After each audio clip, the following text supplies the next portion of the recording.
Coming off a huge week 12, let's finish strong with Monday Night Football. What's going on, everyone? Welcome back in to another episode for Just a Bet Outside. I am your host, Steven, and we are back to talk some football. We're going to end week 12 with the Ravens and Chargers, and you see this smile on my face. I am happy because finally we absolutely crushed it in the NFL. It's been a few weeks since we have 10-3 day. We will take it. We'll go over that entire recap here in just a little bit. Quick reminder, NBA Best Bets video will be out later this evening for the Monday slate, so be sure to check that out as we are on a roll there as well. But real quick, Outlier, any graphics you see in this video or future videos are from an app called Outlier, the best player prop research tool on the market. I use it every single day. Click the link below. You get a 7-day free trial. So let's get into it. We're going to change it up. No NFL fun fact today. No dad joke. How about a would you rather? I just thought it'd be fun. But here we go. Would you rather have a quarterback that throws 40 touchdowns and 20 interceptions, or a quarterback that throws 20 touchdowns and 5 interceptions? Leave a comment below. Curious to see your guys' answers. Love reading them too. They're pretty funny all the time. But anyways, in this video, we're going to recap week 12, and it was a beauty. And then we're going to preview and give our best bets. And I have 3 of them for you for the Ravens and Chargers. And of course, we'll finish it with the recap. So hit that like button if you haven't already. Leave a comment below to continue to help this channel to grow. If you're new to the button, if you're new to the channel, hit that subscribe button as we're on our way to 33,000 subscribers. Thank you guys so much for all the support day in and day out, and for the support on the Kyle Crim's channel show this morning. It was a lot of fun to see you guys in the chat. So let's get it rolling, and that means it's recap time.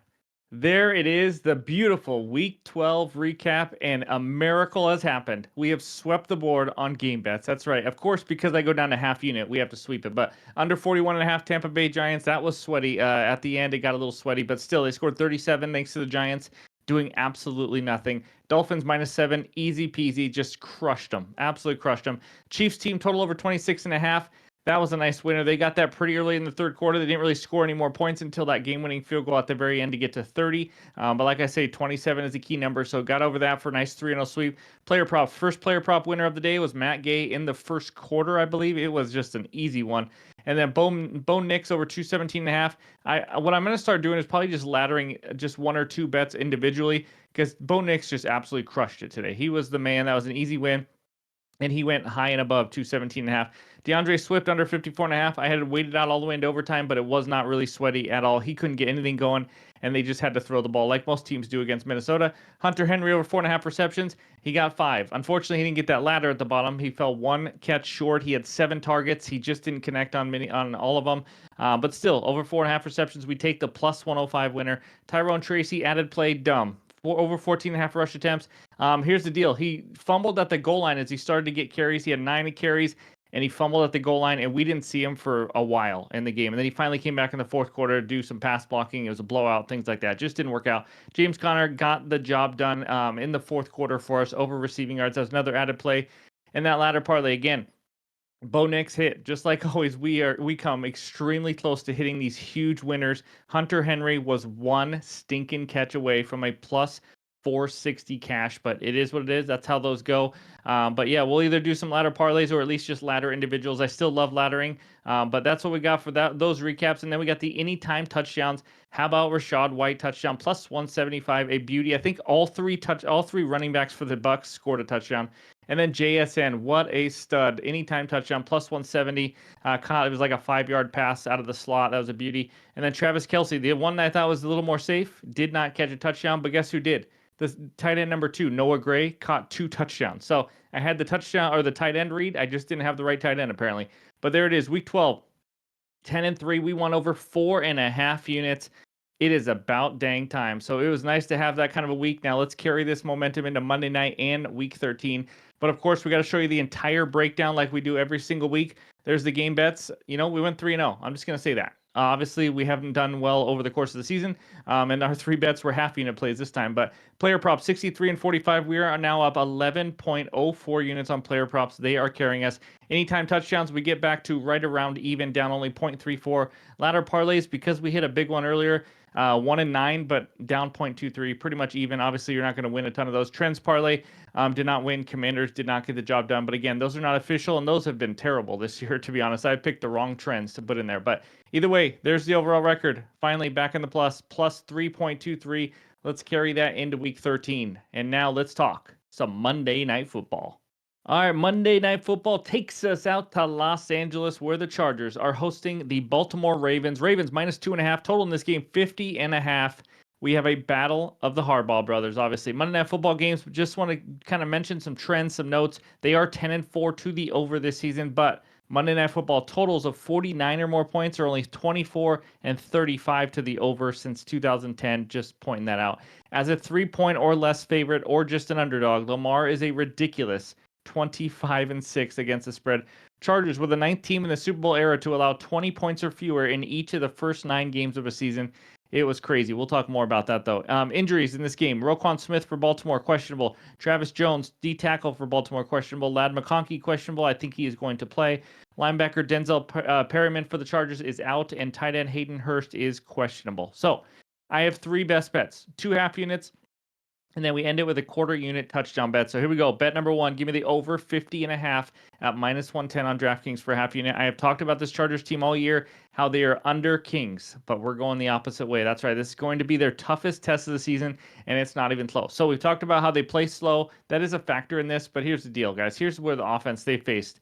Raiders, Panthers, Steelers with Justin Fields, Chiefs, Broncos, Cardinals, Titans, and Bengals. And some of the times they were playing these teams, they weren't that good yet. The Broncos were not playing the offense they were as they are now. So the Bengals were the only really good offense they've faced so far this year. It's been a crazy schedule for them, and they gave up 27 points. So this is not Will Levis. This is not Justin Fields, Bryce Young, Gardner Minshew, Lamar Jackson, and this offense is a whole different a whole different animal. Now they face this Ravens offense that is averaging 30.4 points per game, second in the NFL, elite in the run game. Offensively, defensively, it doesn't matter. They control the line of scrimmage. They're also third best offensively in third down percentage. Ravens last week struggled, but a big part of that was they had 3 turnovers. I think they had 6 turnovers going into that game all season, and they had half of that in one game. It happens, but you don't predict turnovers again like that. So Ravens games on the road have averaged 56 points a game. Chargers offense is really starting to open it up lately, which we'll talk about later. But Herbert has 13 touchdowns to only 1 interception. They are taking care of the ball. Helps to have a healthy receiving core. Again, I do think Ladd McConkey plays. They found a running game again last week after it had a little bit of a lull as J.K. Dobbins ran for 135 yards. I just like what I've seen from their offense. Like I said, the typical Jim Harbaugh team, taking care of the ball and then trying to beat you any way they can, whether it's on the ground or through the air. I think this is going to be a high-scoring game against Lamar Jackson and this Ravens team. We saw some kinks in the armor there when the Chargers faced the Bengals offense. This is going to be tough on the ground, especially and through the air. So I think we're just going to see a ton of points, probably in the mid-50s in this one. So give me the over as my first best bet. Now, second best bet, it's a player prop. Give me Justin Herbert over 255.5 pass yards at minus 105 on Bet365, another half unit. And let's dive right into Outlier on this one and check it out. So here we go. 2024. Let's go there first. And as we can see in 2024, that's right, it's not great. Over in 4 of 10, but that's not the big deal, guys. That doesn't tell the story at all. They have really opened it up since the bye week, averaging 31 pass attempts over and for the last 5 games. Because they've opened it up, it does help, obviously. But let's isolate just these 5 games. So we can go up there, click last 5. There it is. And now, as you can see, real quick, the only miss was against Tennessee, by the way, a team that does not allow many pass yards. They just flat out don't, even with the injury. So let's scroll down now and look at some more stats. And by the way, in these last 5, he's averaging 274.2 yards per game. But as we scroll down, you can kind of look at completions and attempts. He's averaging 30 pass attempts now in the last 5. And then if you scroll over there, passer rating, you can just see, well, he's doing pretty dang good. He's averaging a 110.3 QB passer rating, just playing really good football. And then you go over there to the left on passing plays. Now, they've averaged about 55% of their plays being called passing plays. They were under 50% before the bye. I mean, this offense has completely changed, and I think these lines on these books are not giving you a line about how this offense is actually how they've been this last 5 games with the passing game. So now we look at the matchup. I don't need to explain this to you guys. We've done it all season long. The Ravens give up the most passing yards in the entire league. Part of that is because teams don't want to run on them. A lot of it is volume, but a lot of it is also because they struggle. They don't get as much pressure on the quarterback like they used to. Ravens have allowed the most pass attempts per game at 39.5. Chargers game plan will absolutely be to throw the ball. Baltimore giving up the fifth worst or lowest, sorry, the fifth most. This is a lot of words. Fifth most yards per attempt through the air at 7.7 yards per attempt. That is just not good. They really struggle on the medium to deep balls. Well, guess what? Herbert's not just dinking and dunking. This guy is throwing deep, especially to Quentin Johnson. But Herbert's average average depth of target, 9.2 yards down the field. This guy is pushing the envelope a little bit, and that's going to be tough on this Ravens team. 8 of 11 quarterbacks against the Ravens have gone over this. The only unders, Bo Nix earlier in the season, Josh Allen, and Russell Wilson last week. So again, if we go with the game script in my head, a lot of these plays are just correlated. Obviously, when you have correlated plays, sometimes you could have a huge night, sometimes you could struggle. But again, I'm doing a half unit on each. But I see a lot of points. Like I mentioned, a lot of points means I see Justin Herbert going over 255.5. I think he has a chance to approach 300 here. The only way I don't see it happening is if somehow the Chargers just dominate on the ground, which nobody has against the Baltimore Ravens. So I really like Herbert as my second best bet. And then my third best bet, it's an anytime touchdown. Give me Quentin Johnson, anytime TD at plus 230 on FanDuel. That's right, plus 230 is incredible. Again, quarter unit sprinkle here, but just crazy value. As you can see by this screenshot from Outlier, 1+ touchdown in 5 of the last 7 games. 6 total touchdowns in the last 7 games. How many guys do you see score 6 touchdowns in the last 7, 1+ in 5 of the last 7, and you're getting a plus 230 in an incredible matchup? He is their big play guy.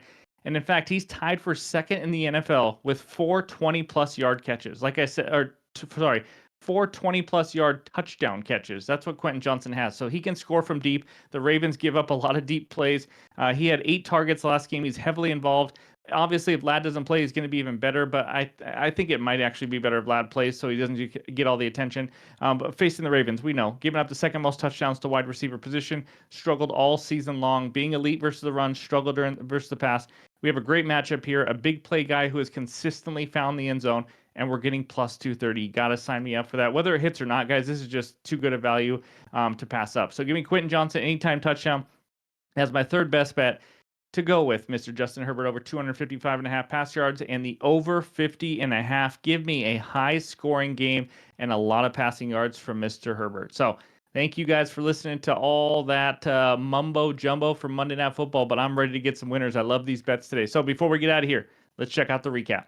All right, there it is. Give me some points. Over 50.5, minus 110. Justin Herbert over 255.5 pass yards at minus 105. And Quentin Johnson anytime TD sprinkle at plus 230.